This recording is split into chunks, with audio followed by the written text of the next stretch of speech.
ಎಲ್ಲರಿಗೂ ನಮಸ್ಕಾರ.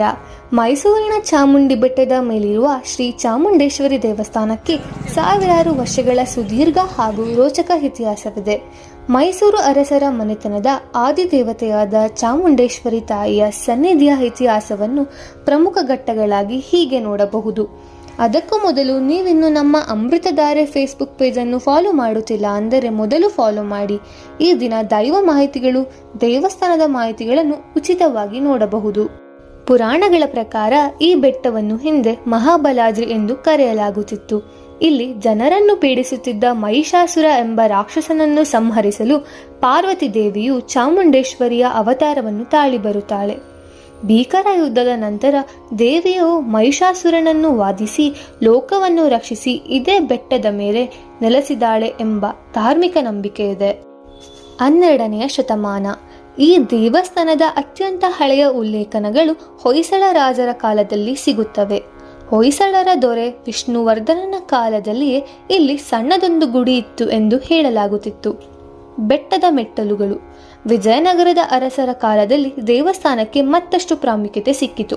ಕ್ರಿಸ್ತಶಕ 1659ರಲ್ಲಿ ಮೈಸೂರಿನ ಅರಸರಾಗಿದ್ದ ದೊಡ್ಡದೇವರಾಜ ಒಡೆಯರ್ ಅವರು ಭಕ್ತರ ಅನುಕೂಲಕ್ಕಾಗಿ ಬೆಟ್ಟದ ಬುಡದಿಂದ ಮೇಲಕ್ಕೆ 1008 ಮೆಟ್ಟಲುಗಳನ್ನು ಮತ್ತು ಬೆಟ್ಟದ ಅರ್ಧ ಹಾದಿಯಲ್ಲಿ ಭವ್ಯವಾದ ಏಕಶಿಲ ನಂದಿ ವಿಗ್ರಹವನ್ನು ಕೆತ್ತಿಸಿದರು. ಯುದ್ಧ ವಂಶ ಮತ್ತು ಭವ್ಯ ಗೋಪುರದ ನಿರ್ಮಾಣ. ದೇವಸ್ಥಾನ ಹಿಂದಿನ ಭವ್ಯ ರೂಪವನ್ನು ಪಡೆಯಲು ಮೈಸೂರಿನ ಒಡೆಯರ್ ರಾಜವಂಶರೇ ಮುಖ್ಯ ಕಾರಣ. ಚಾಮುಂಡೇಶ್ವರಿಯನ್ನು ತಮ್ಮ ಕುಲದೇವತೆಯಾಗಿ ಆರಾಧಿಸಲು ಆರಂಭಿಸಿದ ನಂತರ ಬೆಟ್ಟದ ಭವಿಷ್ಯವೇ ಬದಲಾಯಿತು. ಕೃಷ್ಣರಾಜ ಒಡೆಯರ್ 3. ಇಂದು ನಾವು ಕಾಣುವ ದೇವಸ್ಥಾನದ ಸುಂದರವಾದ 7 ಅಂತಸ್ತುಗಳ ಭವ್ಯವಾದ ದ್ರಾವಿಡ ಶೈಲಿಯ ರಾಜಗೋಪುರವನ್ನು ಮುಮ್ಮಡಿ ಕೃಷ್ಣರಾಜ ಒಡೆಯರ್ ಅವರು ನಿರ್ಮಿಸಿದರು. ಹಿಂದೆ ಈ ಬೆಟ್ಟದಲ್ಲಿ ಕೇವಲ ಮಹಾಬಲೇಶ್ವರನ ಸಣ್ಣ ಗುಡಿ ಪ್ರಸಿದ್ಧವಾಗಿತ್ತು.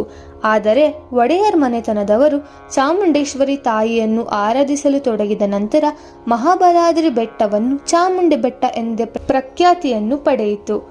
ದಸರಾ ಹಬ್ಬದ ಜಂಬೂ ಸವಾರಿಯ ದಿನದಿಂದ ಇದೇ ತಾಯಿಯ ಉತ್ಸವ ಮೂರ್ತಿಗೆ ರಾಜಮನೆತನದವರು, ಸರ್ಕಾರದವರು ಮೊದಲು ಪೂಜೆ ಸಲ್ಲಿಸಿ ಮೆರವಣಿಗೆ ಚಾಲನೆಯನ್ನು ನೀಡುತ್ತಾರೆ.